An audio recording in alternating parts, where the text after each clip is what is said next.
Hi everyone, and welcome to Be in Values, our series about values. We're doing this because there doesn't seem to be a huge conversation about values these days, although I have to admit I stay away from social media, so maybe there is.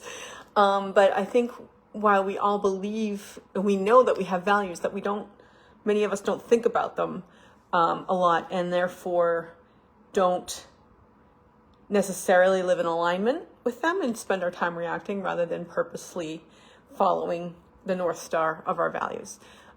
So we thought we'd do this series. We, being me, because I often refer to myself in the plural.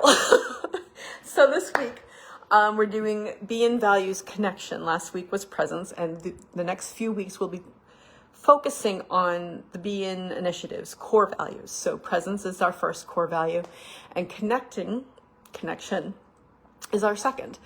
And that is because we can't really have connection without presence. We need to be there. So what is connection?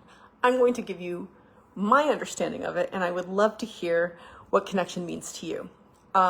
So to me, connection is a shared energy between you and another person. It's a felt ceiling, a felt sense of being with someone emotionally, energetically, and even sometimes spiritually. Connection is not just closeness. It's something undeniable.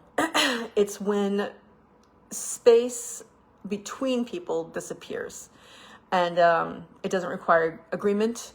It just requires presence, vulnerability, resonance, and authenticity.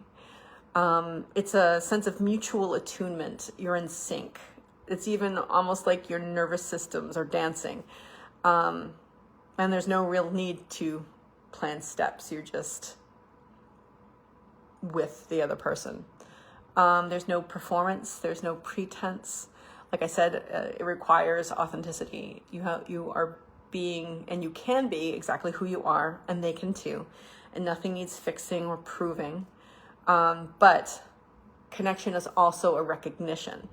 It is seeing and hearing as well as being seen and heard.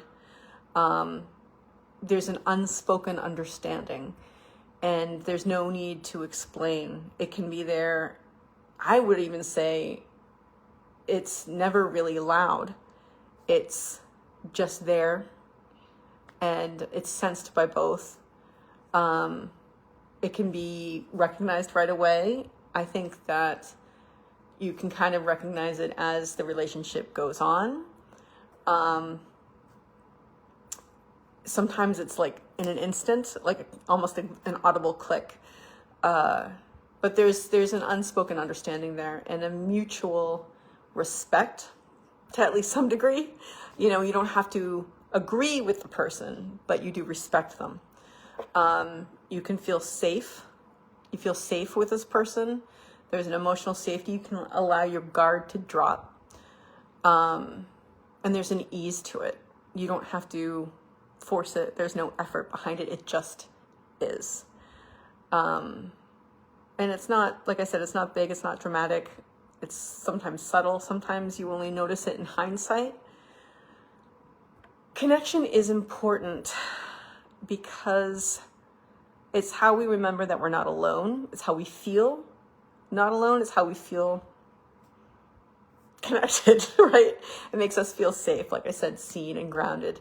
It strengthens trust, resilience, and belonging. And it opens us up emotionally and mentally. So we're more willing to listen. We're more willing to consider new ideas and understand people who are different from us. It builds collective emotional capacity.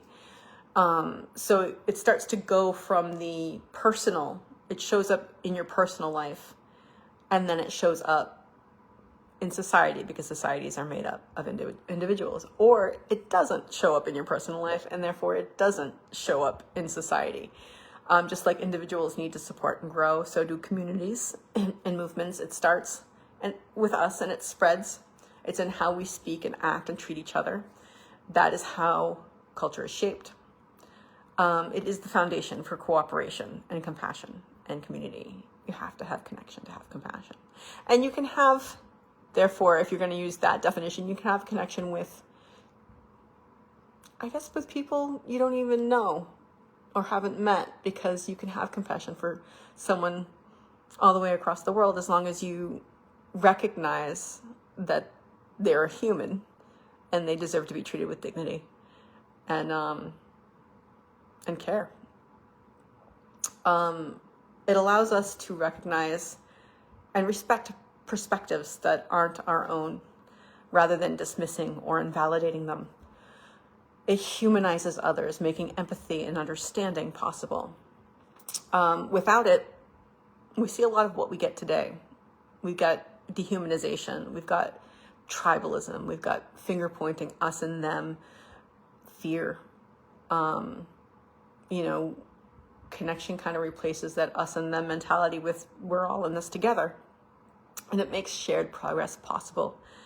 The big challenges like climate, justice, equity, these require togetherness. These require mutual understanding. This requires respect for each other's humanness. And that is done through connection.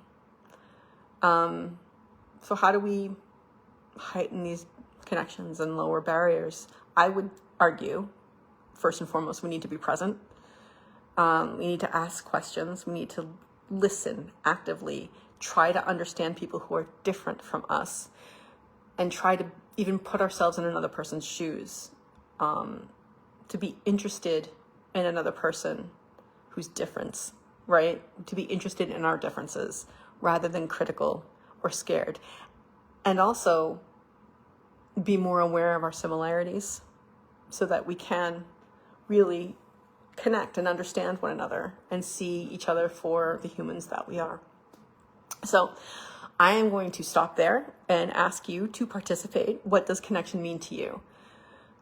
Where in your life do you feel connection? With whom do you feel connected? Where do you not feel connection? Where is it lacking? What do you think barriers are to connection? For instance, I'm pretty self-absorbed. I will admit that. I think a lot about myself, and a lot of that is my nature, but also I think it's heightened by the fact that I spend a lot of time alone. I spend a lot of time in my head. I spend a lot of time stressed out.